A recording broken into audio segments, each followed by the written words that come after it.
नमस्कार बंधुरा नतून एक भिडियोते आपनादेर प्रत्येके जानाई स्वागतम। এই মুহূর্তে আবহাওয়ার গুরুত্বপূর্ণ খবর। গোটা রাজ্য জুড়েই পরিষ্কার আবহাওয়া এবং সেই সঙ্গে অস্বস্তিকর পচা গরম।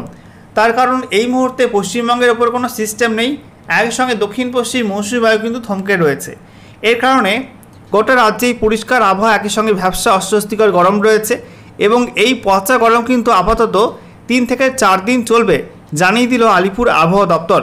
এবং 3 থেকে 4 দিন পর কিছুটা পরিবর্তন হতে পারে, বিক্ষিপ্ত বৃষ্টিপাতের সম্ভাবনা রয়েছে। দক্ষিণবঙ্গের একাধিক জেলায় ঝোড়ো হাওয়ার সঙ্গে বৃষ্টিপাতের সম্ভাবনা থাকবে আগামী 3 থেকে 4 দিন পর। এর মধ্যে বিক্ষিপ্তভাবে বৃষ্টিপাত হতে পারে কিছু কিছু অঞ্চলে লোকাল মেঘ থেকে, এবং সেই সঙ্গে পার্শ্ববর্তী ঝাড়খণ্ড এবং ওড়িশায় কিন্তু বিক্ষিপ্ত বৃষ্টিপাত চলবে। একই সঙ্গে জানিয়ে রাখি, উত্তর পূর্ব ভারতে কিন্তু বন্যা পরিস্থিতির অবনতি হয়েছে, সেখানে মৃতের সংখ্যা বেড়ে দাঁড়িয়েছে 54। আজকের ভিডিওতে আমরা বিস্তারিত আলোচনা করব যে আগামী 7 দিনের জন্য আবহাওয়া দপ্তর থেকে যে লেটেস্ট আপডেটটি জারি করা হয়েছে নতুন করে, সেখানে কি আপডেট দেওয়া হয়েছে, কোন কোন দিন কোন কোন জেলায় কেমন কি বৃষ্টিপাত হবে, সম্ভাবনা কি রয়েছে, একই সঙ্গে ওয়েদার ওয়ার্নিং কি দেওয়া হয়েছে কোন কোন দিন কোন কোন জেলার জন্য, সেগুলো আপনাদেরকে জানিয়ে দেবো। আর আজকে 24 ঘন্টার মধ্যে পশ্চিমবঙ্গে উত্তর থেকে দক্ষিণে কোন কোন জেলায় সর্বোচ্চ তাপমাত্রায় কী কী পরিবর্তন আসলো সেগুলো আপনাদেরকে দেখাবো। তো ভিডিওটা ভালো লাগলে এবং ইনফরমেটিভ বলে মনে হলে অবশ্যই আপনারা ভিডিওটি একটি করে লাইক করে দেবেন, অবশ্যই ভিডিওটি প্রচুর শেয়ার করবেন। সেই সঙ্গে নতুন দর্শক হয়ে থাকলে লেটেস্ট ভিডিওর আপডেট সবার প্রথমে পাওয়ার জন্য চ্যানেলটিকে সাবস্ক্রাইব করে নিয়ে পাশে থাকা বেল আইকনে ক্লিক করে অল নোটিফিকেশন অপশানটিকে অন করে রাখবেন। লেটেস্ট আপডেট আপনারা সবার প্রথমে পেয়ে যাবেন। সেই সঙ্গে আমাদের ভিডিওটি আপনি এই মুহূর্তে কোন জেলা থেকে দেখছেন অবশ্যই কিন্তু আপনাদের জেলার নামটি কমেন্টে জানাবেন, তাহলে আপনাদের জেলার আবহাওয়ার খবর আপনারা সঠিক সময় পেয়ে যাবেন। বন্ধুরা, এই মুহূর্তে আপনারা দেখতে পাচ্ছেন এই মুহূর্তে লেটেস্ট স্যাটেলাইট ইমেজ, যেখানে আমরা দেখতে পাচ্ছি উত্তরবঙ্গের প্রত্যেক জেলায় কিন্তু পরিষ্কার আবহাওয়া। দার্জিলিং, কালিম্পং, জলপাইগুড়ি, আলিপুরদুয়ার, কোচবিহারে পরিষ্কার আবহাওয়া রয়েছে। উত্তর দিনাজপুর, দক্ষিণ দিনাজপুর, মালদায় পরিষ্কার আবহাওয়া। দক্ষিণবঙ্গের মধ্যে প্রায় প্রত্যেক জেলাতেই পরিষ্কার আবহাওয়া। মুর্শিদাবাদ, বীরভূম, নদিয়া, উত্তর এবং দক্ষিণ 24 পরগনা, কলকাতা, হাওড়া, হুগলি। এদিকে আমরা দেখতে পাচ্ছি পশ্চিম মেদিনীপুর, পূর্ব মেদিনীপুর, সেই সঙ্গে বাঁকুড়া, এছাড়া পুরুলিয়া, সেই সঙ্গে বাঁকুড়া, পুরুলিয়া, সেই সঙ্গে পশ্চিম বর্ধমান, পূর্ব বর্ধমান, প্রত্যেক জেলায় কিন্তু পরিষ্কার আবহাওয়া। তবে হালকা কিছু মেঘ রয়েছে পশ্চিমবঙ্গের পশ্চিমাঞ্চল লাগোয়া ঝাড়খণ্ডের ওপরে, বিশেষ করে জামশেদপুর এদিকে আমরা দেখতে পাচ্ছি তার পার্শ্ববর্তী অঞ্চলগুলো কিন্তু কিছুটা বজ্রমেঘ তৈরি হয়েছে এবং বজ্রবিদ্যুৎ সহ বিক্ষিপ্ত বৃষ্টিপাতও কিন্তু হয়েছে। সেই মেঘটা কিছুটা অংশ কিন্তু পশ্চিমবঙ্গের মধ্যে প্রবেশ করতে পারে এবং তার জেরে পশ্চিমবঙ্গের মধ্যে পশ্চিম মেদিনীপুরের কিছু অংশে এবং একই সঙ্গে বাঁকুড়া, ঝাড়গ্রাম এবং পুরুলিয়ার কিছু অংশে কিন্তু বিক্ষিপ্ত বৃষ্টিপাত হতে পারে বজ্রবিদ্যুৎ সহ সন্ধ্যা এবং রাতের মধ্যে। এছাড়া বড় লেভেলে কিন্তু বৃষ্টিপাতের সম্ভাবনা খুব একটা নেই। পার্শ্ববর্তী দেখতে পাচ্ছি বিহার এবং ঝাড়খণ্ডের বেশিরভাগ অংশে কিন্তু পরিষ্কার আবহাওয়া রয়েছে। ওড়িশার মধ্যে বিভিন্ন অঞ্চলে কিন্তু বজ্রমেঘ থেকে বৃষ্টিপাত শুরু হয়ে গেছে এবং বৃষ্টিপাত কিন্তু হবে, বিক্ষিপ্ত হবে। এদিকে আমরা দেখতে পাচ্ছি পার্শ্ববর্তী আসামে মেঘাচ্ছন্ন আকাশ বেশ কিছু অঞ্চলে রয়েছে। গুয়াহাটি, ডিব্রুগড়, দিমাপুর, এই সমস্ত অঞ্চলে, হোজাই, তেজপুর, এই সমস্ত অঞ্চলে রয়েছে। একই সঙ্গে আমরা দেখতে পাচ্ছি ত্রিপুরাতেও কিন্তু উত্তর ত্রিপুরার মধ্যে কিছুটা হালকা হালকা মেঘ রয়েছে এবং সেই সঙ্গে বাংলাদেশের মধ্যে কিন্তু মেঘের পরিমাণ অনেকটা কমে এসছে, বিশেষ করে উত্তর বাংলাদেশে ময়মনসিংহ, সিলেট, একই সঙ্গে কলাই, এদিকে রংপুর, ঢাকা আর সেই সঙ্গে কুমিল্লা, এই সমস্ত অঞ্চলে কিন্তু কিছু বিক্ষিপ্ত মেঘ রয়েছে, তা থেকে হালকা পাতলা বৃষ্টিপাতের সম্ভাবনা থাকবে। এছাড়া আমরা দেখতে পাচ্ছি এই মুহূর্তে কিন্তু বঙ্গোপসাগরে কোনো সিস্টেম নেই, তবে বর্ষার মেঘ রয়েছে, যেহেতু এই সমস্ত অঞ্চলগুলোই বর্ষা প্রবেশ করে গেছে, এই সমস্ত অংশে বর্ষা ঢুকে গেছে, তার কারণে কিন্তু বর্ষার মেঘ রয়েছে এবং বৃষ্টিপাতও কিন্তু হচ্ছে আন্দামান নিকোবর দ্বীপপুঞ্জ এবং সংলগ্ন অঞ্চলে। এদিকে আমরা দেখতে পাচ্ছি দক্ষিণ ভারতের বিভিন্ন অংশে কিন্তু বজ্রমেঘ তৈরি হয়েছে এবং ভারী বৃষ্টিপাতও কিন্তু বিক্ষিপ্তভাবে হচ্ছে, বিশেষ করে মহারাষ্ট্র, সেই সঙ্গে তেলেঙ্গানা, অন্ধ্রপ্রদেশ, এই সমস্ত রাজ্যগুলো কিন্তু বেশ ভালো লেভেলে মেঘ রয়েছে, বজ্রমেঘ, এবং তা থেকে বজ্রবিদ্যুৎ সহ বৃষ্টিপাত হচ্ছে। বাকি দক্ষিণ ভারতের তামিলনাড়ু এবং সেই সঙ্গে কর্ণাটক, এই সমস্ত রাজ্যগুলোয় হালকা হালকা বৃষ্টিপাত কোথাও কোথাও দেখা যাচ্ছে। এছাড়া আমরা দেখতে পাচ্ছি উত্তর পশ্চিম ভারত এবং উত্তর ভারত জুড়ে কিন্তু পরিষ্কার আবহাওয়া রয়েছে, মধ্য ভারতে কিন্তু হালকা হালকা মেঘাচ্ছন্ন আকাশ রয়েছে। আমরা দেখে নেব এই মুহূর্তে কোথায় কি সিস্টেম রয়েছে। দেখতে পাচ্ছেন বলা হয়েছে মৌসুমি অক্ষরেখা, সেটা কিন্তু এই মুহূর্তে পাস করছে মুম্বাই, আহিল্লানগর, আলিদাবাদ, তারপরে ভবানীপাটনা, পুরী, স্যান্ডহেড আইল্যান্ড, এই সমস্ত অঞ্চলের পাশ দিয়ে কিন্তু পাস করছে দক্ষিণ পশ্চিম মৌসুমি বায়ুর রেখাটা। এদিকে একটা ঘূর্ণাবর্ত আছে আপার এয়ার সাইক্লোনিক সার্কুলেশন, যেটা উত্তর পশ্চিম রাজস্থান সংলগ্ন অঞ্চলে আছে এবং সমুদ্রপৃষ্ঠ থেকে 0.9 কিলোমিটার পর্যন্ত উচ্চতায় অবস্থান করছে। এছাড়া আরও একটা ঘূর্ণাবর্ত আছে উত্তর পশ্চিম উত্তরপ্রদেশ এবং সংলগ্ন অঞ্চলে, এটা সমুদ্রপৃষ্ঠ থেকে 1.5 কিলোমিটার পর্যন্ত উচ্চতায় অবস্থান করছে। এছাড়া বলা হচ্ছে আরও একটা ঘূর্ণাবর্ত আছে উত্তর পূর্ব মধ্যপ্রদেশ এবং সংলগ্ন অঞ্চলে, যেটা সমুদ্রপৃষ্ঠ থেকে 1.5 কিলোমিটার পর্যন্ত উচ্চতায় অবস্থান করছে। এছাড়া একটা অক্ষরেখা রয়েছে পূর্ব বিদর্ভ থেকে উত্তর কর্ণাটকের মধ্যবর্তী অঞ্চল পর্যন্ত, যেটা সমুদ্রপৃষ্ঠ থেকে 1.5 কিলোমিটার পর্যন্ত উচ্চতায় অবস্থান করছে। এছাড়া বলা হচ্ছে একটা পশ্চিমা বায়ুর টাফ রয়েছে, অক্ষরেখা রয়েছে, যেটা মিডল এবং আপার ট্রপোস্ফিয়ারিক লেভেলের মধ্যে অবস্থান করছে এবং সমুদ্রপৃষ্ঠ থেকে 5.8 কিলোমিটারের মধ্যে অবস্থান করছে। এছাড়া বলা হচ্ছে আরও একটা ঘূর্ণাবর্ত আছে উত্তর পূর্ব আসাম সংলগ্ন অঞ্চলে, যেটা সমুদ্রপৃষ্ঠ থেকে 0.9 কিলোমিটার পর্যন্ত উচ্চতায় অবস্থান করছে। এছাড়া বলা হচ্ছে একটা পশ্চিমী ঝঞ্ঝা রয়েছে, যেটা মিডল ট্রপোস্ফিয়ারিক লেভেলে অবস্থান করছে এবং সমুদ্রপৃষ্ঠ থেকে 5.8 কিলোমিটার পর্যন্ত উচ্চতায় অবস্থান করছে।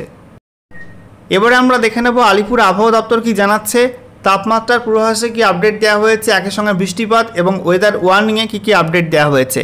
শুরুতেই তাপমাত্রার পূর্বাভাসে বলা হয়েছে যে পশ্চিমবঙ্গের জেলাগুলিতে আগামী 3 দিনে দিনের সর্বোচ্চ তাপমাত্রা ধীরে ধীরে 2 থেকে 3 ডিগ্রি সেলসিয়াস বৃদ্ধি পেতে পারে।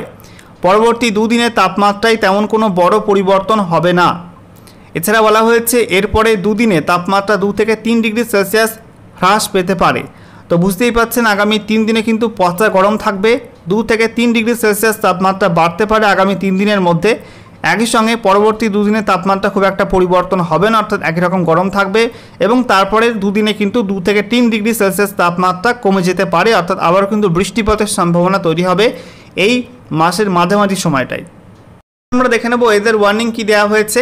বলা হচ্ছে আজকের বাকি সময়টা অর্থাৎ রাতের মধ্যে এবং তারপরে আগামীকাল 8ই জুন, তারপরে 9ই জুন, 10ই জুন এবং তারপরে 11ই জুন 2025 সকাল 8:30 পর্যন্ত সময়ের মধ্যে পশ্চিমবঙ্গের উত্তরবঙ্গের সব জেলা এবং দক্ষিণবঙ্গের সব জেলার জন্য কিন্তু কোনো ওয়ার্নিং দেওয়া হয়নি, অর্থাৎ গোটা রাজ্য জুড়ে কিন্তু নো ওয়ার্নিং জোন, অর্থাৎ প্রচণ্ড গরম থাকবে এবং সেই সঙ্গে পরিষ্কার আবহাওয়া থাকার সম্ভাবনা আছে।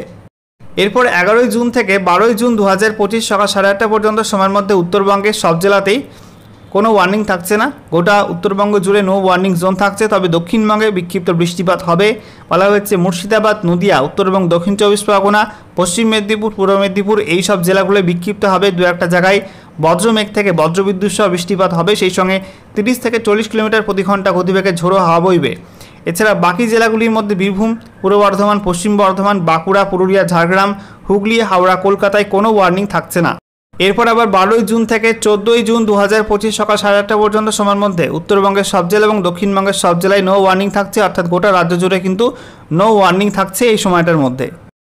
এবারে আমরা দেখে নেব রেনফল ফোরকাস্টে কি আপডেট দেওয়া হয়েছে। বলা হচ্ছে আজকের বাকি সময়টা অর্থাৎ রাতের মধ্যে এবং আগামীকাল 8ই জুন 2025 সকাল 8:30 পর্যন্ত সময়ের মধ্যে উত্তরবঙ্গের ওপরের যে 5 জেলা আছে দার্জিলিং, কালিম্পং, জলপাইগুড়ি, আলিপুরদুয়ার, কোচবিহার, সেখানে বিক্ষিপ্ত বৃষ্টিপাত হতে পারে, অর্থাৎ স্ক্যাটার রেনফলের সম্ভাবনা রয়েছে। আর এদিকে উত্তর দিনাজপুর, দক্ষিণ দিনাজপুর, মালদা এবং দক্ষিণবঙ্গের মধ্যে বীরভূম, মুর্শিদাবাদ, নদিয়া, উত্তর এবং দক্ষিণ 24 পরগনা, কলকাতা, হাওড়া, হুগলি, পশ্চিম মেদিনীপুর, পূর্ব মেদিনীপুর, ঝাড়গ্রাম এই সব জেলায় কিছু মেঘ তৈরি হতে পারে, মেঘ প্রবেশ করতে পারে, তবে খুব একটা বৃষ্টিপাতের সম্ভাবনা থাকবে না। আর বাকি জেলাগুলি অর্থাৎ পশ্চিম বর্ধমান, পূর্ব বর্ধমান, পুরুলিয়া, বাঁকুড়াতে বৃষ্টি শূন্য আবহাওয়া থাকবে।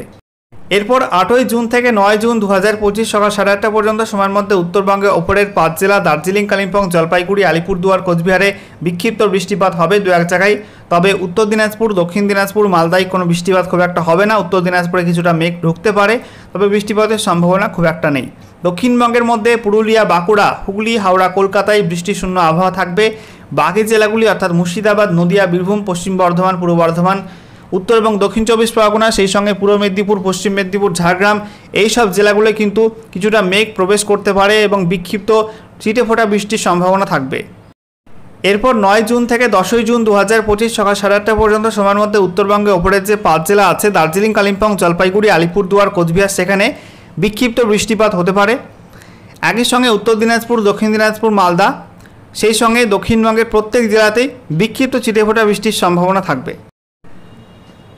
এরপর 10ই জুন থেকে 11ই জুন 2025 সকাল 8:30 পর্যন্ত সময়ের মধ্যে উত্তরবঙ্গের ওপরের 5 জেলায় বিক্ষিপ্ত বৃষ্টিপাত হবে, তবে উত্তর দিনাজপুর, দক্ষিণ দিনাজপুর, মালদায় হালকা মেঘ আসতে পারে এবং ছিটেফোঁটা বৃষ্টি কোনো কোনো অংশে হতে পারে বা নাও হতে পারে। এদিকে দক্ষিণবঙ্গের মধ্যে বেশিরভাগ অংশে কিন্তু বৃষ্টি শূন্য আবহাওয়া থাকার সম্ভাবনা রয়েছে। মুর্শিদাবাদ, নদিয়া, বীরভূম, পশ্চিম বর্ধমান, পূর্ব বর্ধমান, হুগলি, হাওড়া, কলকাতা এবং উত্তর চব্বিশ পরগনা এইসব জেলাগুলোয় কিন্তু বৃষ্টি শূন্য আবহাওয়া থাকবে।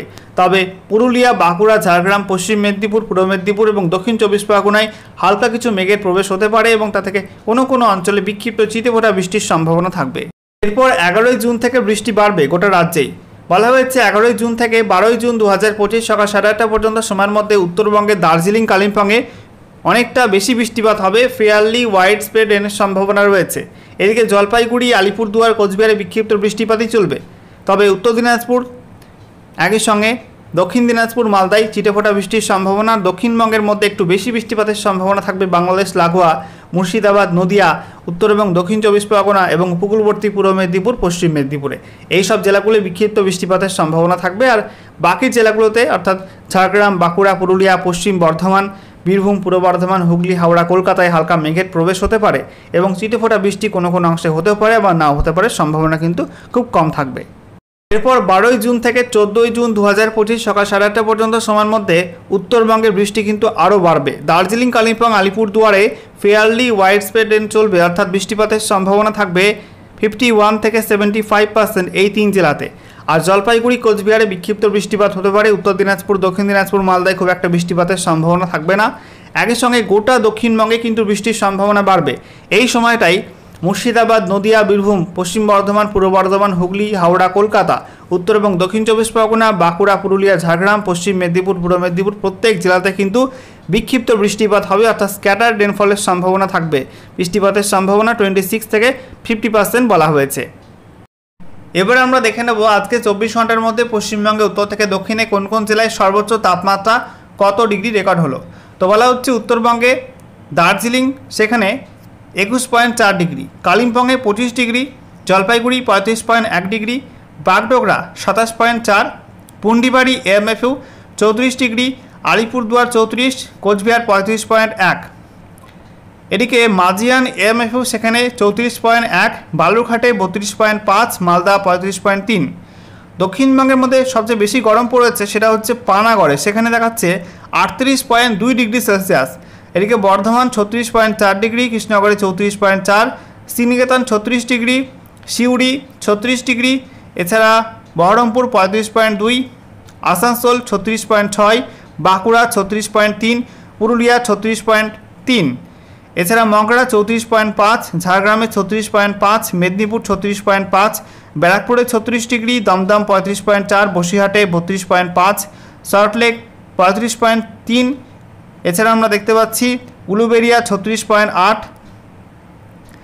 কলকাতা 34.6, ক্যানিং 35.8, হলদিয়া 35.5, ডায়মন্ড হারবার 37.4, খড়গপুর এএমএফইউ সেখানে 36 ডিগ্রি, কাথি 34.2, দীঘা 35.8, সাগর আইল্যান্ডে 34.5 এবং কাকদ্বীপ এএমএফইউ সেখানে 36.2 ডিগ্রি সেলসিয়াস তাপমাত্রা রেকর্ড হয়েছে।